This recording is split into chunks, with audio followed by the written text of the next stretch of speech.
Hey everyone, welcome back to the channel. Today we are diving into a digital battlefield to uncover how antivirus software actually works.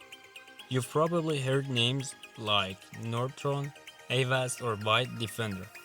But what are they really doing behind the scenes to keep your computer safe? Let's start with the basics. Antivirus software is like a security guard for your device.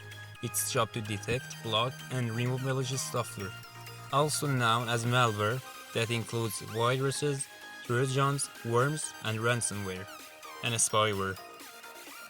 Most antivirus programs use two main methods to catch threats.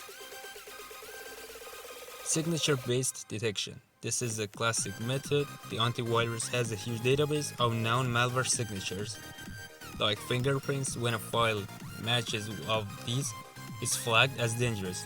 Simple but effective. Behavior-based detection. This is where things get smarter. Instead of relying only on known threats, the antivirus watches how programs behave. If a file starts doing suspicious things, like modifying system files or sending data without permission, it gets action. Even if it's never been seen before, antivirus software also runs in real time. That means it's constantly monitoring your system while you work, browse, or download files. That means it isolates the file so it can't do any harm. You can then choose to delete it or restore it. If it was false alarm, choosing the right antivirus depends on your needs.